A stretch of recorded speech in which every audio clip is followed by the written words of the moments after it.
This is Jeff Standridge, and this is the Innovation Junkies podcast. If you want to drastically improve your business, learn proven growth strategies, and generate sustained results for your organization, you've come to the right place.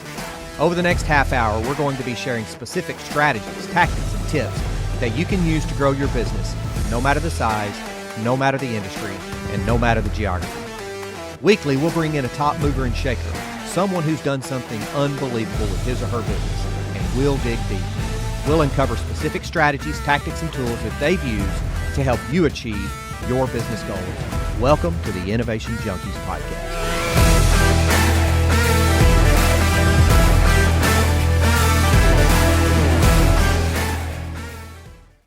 Hey guys, if you're looking to put your business on the fast track to achieving sustained strategic growth, this episode is sponsored by the team at Innovation Junkie. To learn more about our Growth DX, go to innovationjunkie.com/growthdx. Now let's get on with the show. Hey guys, Jeff Standridge here, and welcome to a bonus episode of the Innovation Junkies podcast. Hey Jeff.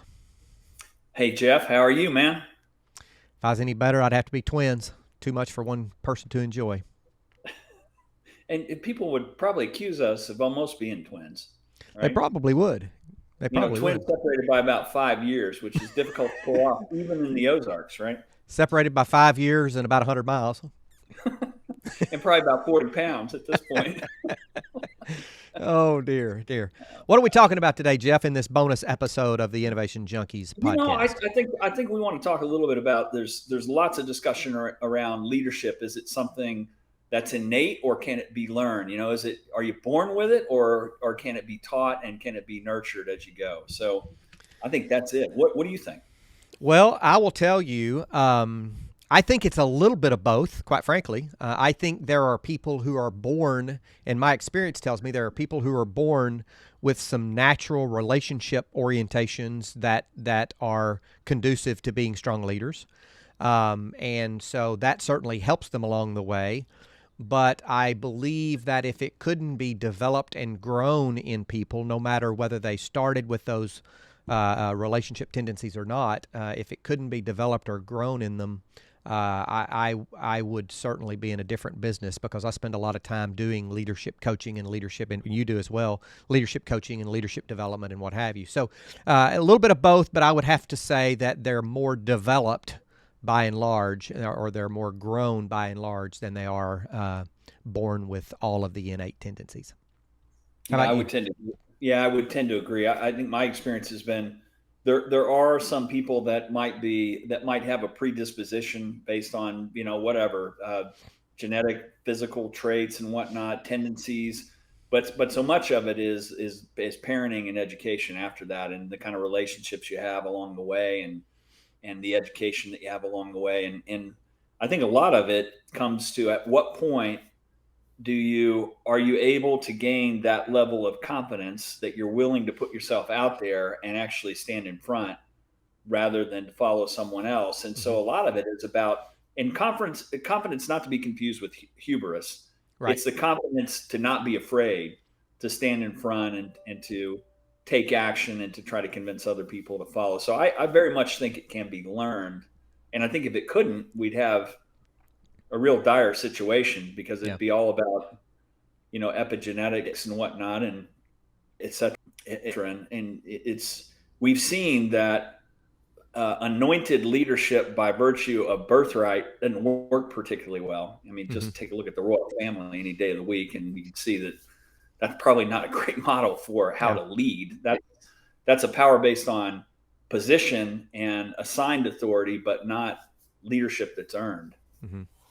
Yeah, just for all the research that I've done over the years, I really boil leadership success and actually individual success down into effectively two weights on a scale.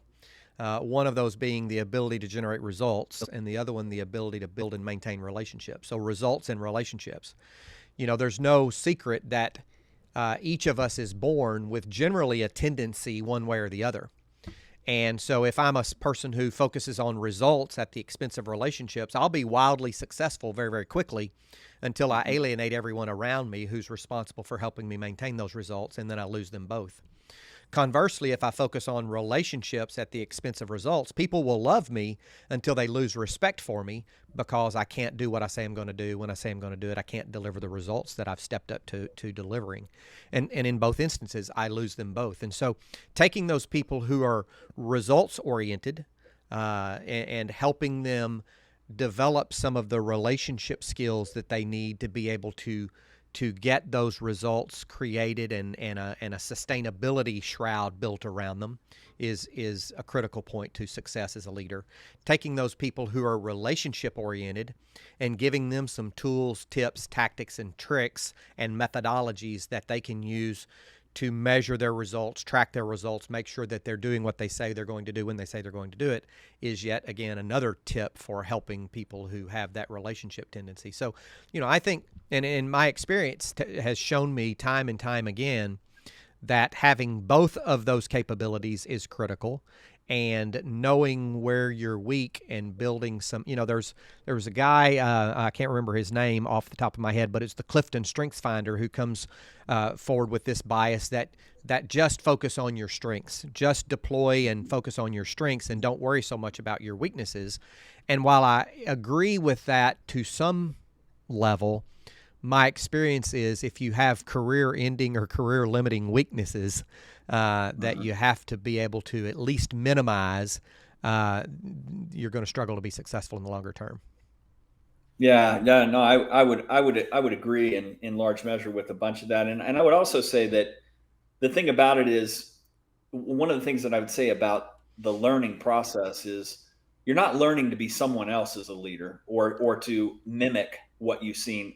We've seen in many corporate settings people that feel like they've got a playbook and they've seen something that's been prescribed in a certain way to act, and it comes off as incredibly disingenuous. I mean, it's clear to the followers that this person is trying to play a role or trying to act, and it's typically not effective. It's whatever your style is, whether you're more introverted, whether you're more extroverted, whether you're someone that speaks frequently or someone that listens more, you've got to kind of play to who you are, and just make sure that you're mindful of exactly the orientation you said, that balance between results and relationships. So I think that authenticity is another key part of it that has to be reinforced even as you're learning the good process for being a better leader. So let's take those two ends of the spectrum, and I want to just pick your brain a little bit. You've got somebody who's results-oriented. They could run through a brick wall to get things done, but maybe they struggle a little bit on the relationship side. What one or two tips would you give them to help them balance out that set of scales? Yeah. I mean, a part of it is to try to encourage them to be more self-aware. So part of it can be, think about what you just transmitted and said, play that back to yourself and think about how you would react to that if you were on the receiving end of that. Because sometimes people that are results oriented, they might be not more autocratic, but more get it done at all costs. They aren't really good in terms of understanding how that is received by the people that ultimately have to do the work. And I think the other thing that you have to remind them is that the leader is only as good as how well they develop the number one asset they have, which is the talent, and whether or not that talent is going to listen. And in times of urgency or crisis, sure, you got to issue commands. It's command and control. But in normal times, it's a two-way conversation with the people that you're leading to make sure that you're understanding where they're coming from and that they're understanding what you're trying to get done. So it's a dialogue, not an issuing of orders. So I think you're right. Self-awareness, I think, is a big part of it. No, I think you're right. And for those of us who are results-oriented, and I certainly put myself over on that side of the scales, I had to surround myself with people to help me create this sense of self-awareness, because I was so results-oriented early in my career. I couldn't become self-aware because I didn't know I needed to become self-aware until I had somebody around me who said, you need to be a little more self-aware. And what do they say? Awareness is the first form of development, or the first stage of development. So I actually surrounded myself with a couple of folks who were on the relationship side much more so than I, and gave them permission to give me feedback. So vulnerability, I think, is another aspect of making yourself vulnerable, submitting yourself to receiving feedback, and making sure that you put people around you who are willing to give you that feedback and give them permission to do so. Yeah, and on the other side of the spectrum is when you have people that are high on the relationship side, maybe do have high emotional intelligence, they tend to also want to avoid conflict. Mm-hmm, I mean, they'll mm-hmm. do anything to avoid conflict. And a lot of times you can't lead well if you've got to achieve the mission or various tasks. There's going to be conflict. And so you have to face it. You have to face it early. You have to confront it. You have to get past the fear of being disliked or getting, having a difficult conversation. So being ready, if you're very relationships oriented, to occasionally have those difficult conversations is something that's hard to do. And I'll tell you candidly, that's something I've struggled with in my career because I tend to be a people pleaser. I don't mind making a hard call, but it's something I had to learn because it doesn't come innately to me to have those hard conversations. You know, it's interesting. I had an experience in my career early on. I was probably about 30, and I was leading my first team in a corporate setting. And I had a person who worked for me. She was more experienced than I. She probably had 10 years on me, and she had been in the corporate world, and I had moved from a university faculty position into the corporate world. She was more experienced. She was more seasoned, probably a better leader. And she came to my office one day, and she knocked on my door, and she said, may I give you some feedback? And I said, sure, please, have a seat, absolutely. And she said, I'd like to share with you what I'm observing. I'd like to tell you how it makes me feel. I'd like to give you the impact, share with you the impact that it's having, and then I want to give you a chance to respond. I thought that was the weirdest conversation I'd ever had. I was like, okay, please go ahead. And she said, when I come to meet with you on a weekly basis to do our regular touch base meetings, and I begin to share with you the status of this project or that project and where I need help and where I'm moving forward well, I begin to notice a tilting of the head, a glazing over of the eyes, and a frequent checking of the watch. It makes me feel like I'm not important as a team member. It makes me feel like my job's not important. And it makes me feel like I want to look for a job somewhere else. So the impact that it's having is I floated my resume 2 weeks ago, and I have an interview tomorrow. Now, I'd like to give you a chance to respond. And I went, But, I have thought about that over the years, and that one conversation transformed my life as a leader because I started thinking about what did she do? And I've played this out on 5 continents in leadership discussions, and it translates in every single language and in every single continent. Number 1, she asked for permission to give me feedback, to which I agreed. Had I started arguing with her, she could have stopped me and said, no, wait a minute, you gave me permission, right? She had an agenda that she laid out ahead of time and got my agreement to the agenda.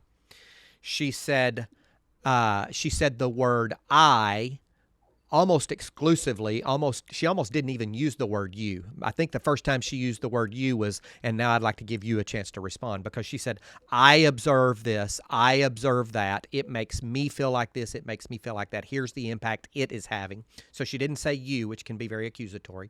She spoke only for herself. She didn't try to speak for everybody else. A lot of people will come in and say, well, there are a lot of people here who believe that you do this or that, right? She didn't do that. She spoke only for herself. And she shared observations, feelings, and impact. Who am I to argue with what she's observing, how it's making her feel, or the impact that it's having? Those tips and tricks, or that kind of model that she laid out, absolutely transformed my ability to give somebody feedback. And when I remember it and use it well, it's always served me well. Yeah, I mean, it's so instructive to take ownership of that. When you have somebody that's on your team that's willing to confront you like that in a positive way, you got to take it seriously, and it's a moment to grow as a leader. And it's you can take a lot of inspiration from that, but you also, I think what it requires you to do is you have to get over ego and any sensitivities you might have to hearing that you're not perfect. A lot of people that get in leadership positions, you're there because you've been goal driven, you've been successful. You assume that, particularly early in our careers, there's this omnipotence, right? I've always been successful at everything I've done. I'm going to be successful at this. You got to be ready to hear the kind of tough feedback at times and to be receptive to it. And a lot of times what I'll say is when I have one-on-ones with people on my team over the years, I'd say non-attribution, non-retribution. I want them to tell me whatever's on their mind. And when I've come into organizations where that hasn't been the case, and I'm sort of a fixer of the organization, you find that their biggest fear was, I can't speak candidly because I'll get fired. Yeah. That next person up is if I tell them what's really on my mind, they're going to figure out how to fire me. Now, that's not to say they can come in and be disrespectful, but they can certainly come in and be candid. And the organization gets so much better. The strength of a leadership, I think, is having the thickness of skin that you can learn to develop, to not take it personally, and to realize if you assume this person has positive intent, they're trying to make the whole organization better by being honest with you and conveying their feelings. And I think that's a learning thing as well. No, I think you're right. Just recognizing that you can be vulnerable and you are not omnipotent. You don't have to always have the answers. I remember in and about the same time that this lady that worked for me gave me fantastic feedback. I remember at that time I thought, I needed to be omnipotent. I needed to be invulnerable. I needed to always have the answer. And I heard my leader, still to this day, I put her, this leader I had at the time at the top of my echelon of leaders whom I respect. I remember sitting in a meeting and she said, something happened and something brought up where things didn't happen the way that we intended to be. And she said, yeah, in retrospect, that was probably a leadership failure on my part. And it caught me by surprise because I had never heard a leader step up and say, yeah, that was my fault. That was a leadership failure on my part. Just so boldly and so brashly right there in front of everyone that directly reported to her. So it really had an impact on me. Today we're talking about leadership. Is it born or is it grown? I believe the consensus here among the Jeffs is that you might be born with some of it, but it can certainly be grown, and we become better leaders because we choose to grow ourselves. Anything else to add there, Jeff? No, I agree with you. I mean, it's a journey, and if you pay attention and you're open to it, you can learn to be a better leader. And everybody is going to lead in some aspect of their life, whether it's your kids, your family, your community. You're always leading and you're always on parade, so it can definitely be learned. This has been another bonus episode of the Innovation Junkies podcast. Thanks for joining us. Hey folks, this is Jeff Amrine. We want to thank you for tuning in. We sincerely appreciate your time. If you're enjoying the Innovation Junkies podcast, please do us a huge favor. Click the subscribe button right now and please leave us a review. It would mean the world to both of us. And don't forget to share us on social media.